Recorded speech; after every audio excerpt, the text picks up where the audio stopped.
Oy, magandang hapon po Luzon, Visayas, Mindanao at sa labas ng ating bansa mga OFW, welcome po. Ako po naman si Ricky Rivera. At ako ho si Roy Cabonegro. Siguro kung nagtataka kayo bakit kami may sanitizer dito. Ang sabi po ng pamahalaan natin, kinakailangan may sanitizer kayo para sa monkeypox. Yan. Yan. Skin contact daw kasi. Ngayon, kung may nakikita kayo mukhang unggoy, hindi pala. Yung para mag-ingat-ingat, kinakailangan may alcohol ang kamay. Pag may bumibilog-bilog na, Pag may report nyo na. bumibilog, ibang klase na yun. Ibang klase na yun. O baka naman, ano bang monkeypox sa Tagalog? Kasi Kasi dito daw, yung kauna-unahan daw ng monkeypox sa ngayong taon, dito raw ho yan, mga kababayan, sa isang Pilipino na male na 38 years old. na walang lalaki. travel record. Walang travel record. So, ibig sabihin, nandito na sa Pilipinas. Di ho lang natin alam kung sinong nagdala ng monkeypox. Yan ang magandang tanong. Pero alam ho natin kung sino nagdadala ng mga monkey business dito. Anong klaseng monkey business yan? Di ba? Katulad ng Pogo. Okay. Di ba? Okay. Doon sa Pogo, alam niyo naman, pinagbawal na ho ng ating Pangulo yan, kaya lang may hirit ng konti. Ano ba hirit niya? Ang hirit niya, habang panahon. Di ba? Haba ng panahon. Hindi, ang hirit niya, may 12 daw na Pogo. Yung exemption. Na, Exemption nga ba yun? Tama ba? Exemption? Ano ka ba naman, bongit? Para ka namang ek-ek eh. Sabi nga lahat eh. Sabi mo nung State of the Nation address blanket. Oo. Di ba? Ano sabi niya? Sabi niya, lahat, kung legal man o hindi, tatanggalin in 6 months. Sabi In 6 time period, months. di ba? Hanggang Sinutusan December pa niya yata. yan, Dole. Inutusan pa niya. Dole. Kasi baka yung mga madidisplace Kaya nga naalala ko na yung time frame, mga Kaya pala lang na nagtaka exception. nga ako bakit, teka muna, ba't parang... Exception to the rule. Di ba? Alam naman ho natin na yung mga Pogo, sabi nga ni Juan Ponce Enrile, ating Presidential Legal Advisor, ano sabi niya? Ang mga Pogo ay ginagamit sa money laundering. Yeah, oo. Hindi lang ho sa money laundering yan, drug smuggling, human trafficking, etc. etc.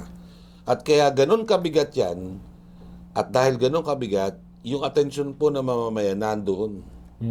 Di ba? In fact, Samot-sari kasing criminal na activities. correct, oo. Palibot dyan Kaya sa in fact, Pogo. itong magandang mayor natin ng Banban, naging poster girl dyan. Yeah. Alam niyo na ho yun, si Gua Huping, Oo. si Alice Gu. Na nagpaalam na sa atin. Na ang ganda ng skin, di ba? Yes. Nakita mo, tangkad pa. Medyo maganda pa ang Modelang-modela. modelang-modela. Oo. Dahil sa ganda na yan, hindi ko nakita ng mga Bureau of Immigration. Hindi nakilala. Hindi nakilala. Kasi hindi familiar yung mukha eh. Ano kaya naglagay ng bigote kaya? Hindi ko alam. Ano kaya nakalabas Isipin mo, nakalabas ng July 17 daw. At isang buwan na raw na nasa July pa. labas ng Pilipinas, sabi ni Senador Risa Ontiveros. That's right.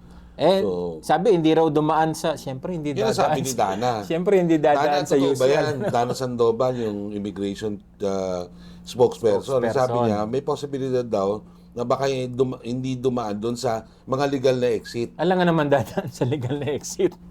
Hindi, pero alam mo, sa totoo, mga kababayan, pwede ho pa namang umalis ang ating magandang mayor dating ex-mayor ng Banban. Bakit kamo? Dahil wala pa ho siyang hold departure order. Tama yan. Wala pa ho siyang HDO.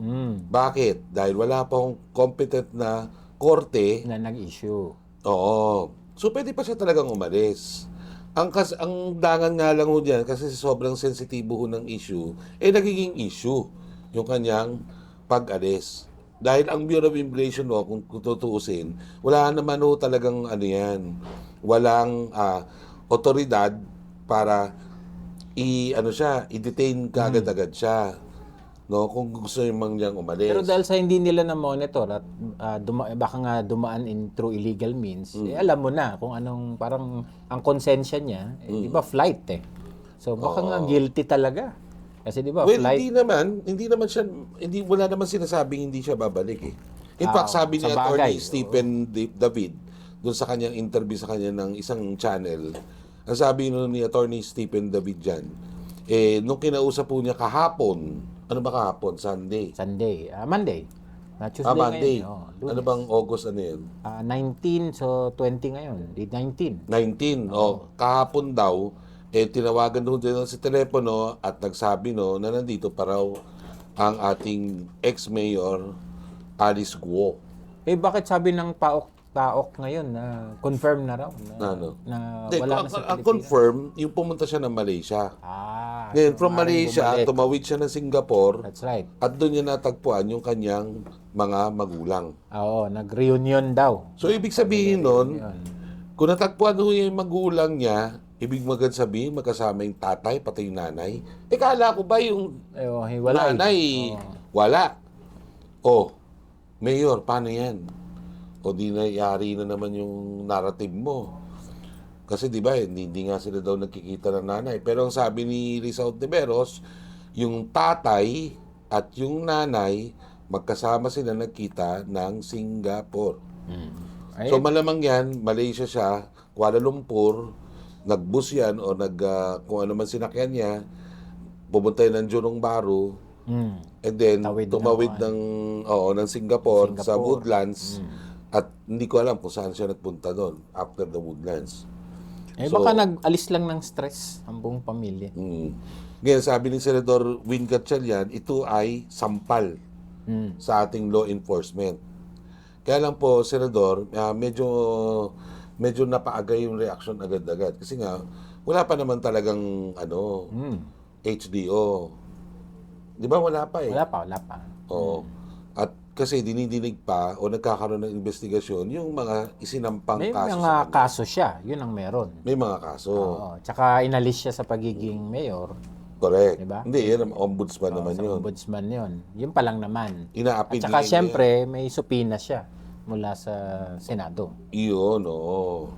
Ngayon, sundan pa rin ho natin to. Ang tanong naman dyan kasi, sino yung mga tao na nasa likod ni Mayor Alex Go?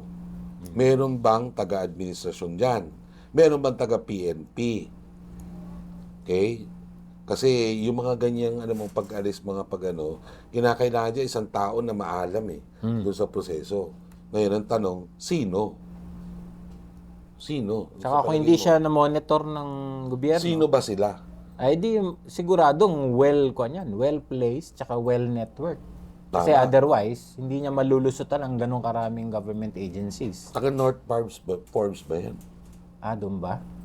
Hindi ko alam. Ako tinatanong kita, no si Balasi nga eh. Anong street ba nakatira yun? Hindi ko alam. Oo. Tignan na lang natin. Doon lang babahay niya. Baka may iba pang bahay yan para malaman na. Pero interesting din mga kababayan na malaman na baka naman si Alex Go nasa gobyerno na. Baka kuha na siya. Ano tawag dyan? Yung testigo na. Baka nasa gobyerno Baka na. state hindi nyo alam. witness na. Baka state witness nasa protection, nasa Baka kaya witness pinalabas yan protection para program. makita kung sino-sino yung mga kausap. Pwede. Para malaman kung sino-sino. Oo, kasi Posible. ginagawa. Posible, no? Actually, ginagawa yan lalo na doon sa mga malalaking mga drug suspect. Ang Posible ginagawa yan, ng oo. pulis dyan, Hinahayaan. pinapalarga, hinahayaan. Para malaman kung sino ang imimit. Correct. Saan pupunta. Correct. Anong uunahing gawin. Correct. Anong isasara. Anong bubuksan. Oo, ibig sabihin, hindi, para makita yung mga drug lord talaga. That's right. Di ba? Kasi sila naman may access dyan. So, hintayin lang natin, continuing saga ito, at magbabantay po ang current PH para dyan. Masaklap lang dyan, Ricky. Isa na nga bumalik. Well, hindi natin alam yon but sabi ng attorney, nandyan lang daw sa tabi-tabi. That's right. Kasi meron, nung August 14 ba yan? Or August 14 yata, nagsubmit ng counter affidavit sa DOJ Oo, tama. na pirmado ng isang attorney na galing Bulacan. That's right. So, at sabi ng attorney, Tigalino, humarap daw sa kanya personally kasi hindi ka pwedeng Pumirma. pumirma daw kung di mo Scan kaharap lang. yung tao kasi yun ang nakalagay doon di ba? Yun ang pinapatunayan ng dokumento. Although sa totoo lang, di ba marami. Marami naman. Diba? Pero procedurally, pwede niya i-claim na, nandyan lang. Kasi pumirma nga. Oo nga. Diba? So Noong kung August Bulacan, 14 ibig sabihin nasa Bulacan. August 14. So, ano ba ngayon? 20. Oh, so, 6 days ago. 6 days ago. Nandyan lang ho daw tapos Sa- na nga yung bakasyon niya sa Singapore. Oo nga. Nandiyan daw sa tabi-tabi. Hindi lang natin alam kung saan. Yan. Nasa Pangasinan kaya? Sinong nandun? Nasa Pangasinan? Sino ba nandun? Nasa may Pangasinan bahay kaya, sa- Mayor ko? Doon ba? Doon ba, Mayor? And tabayanan na lang ho natin kasi continuous naman ho yung magiging pagdinig niya ng Senado at hopefully itong si ex-mayor Alice Go magpakita na. Huwag ka maging ghost, di ba? Huwag alis ng alis. Alis ng alis, di ba? Harapin mo naman. Oo, Huwag mag-go. Huwag mag-go. Come back. di ba? Maraming salamat po mga kababayan.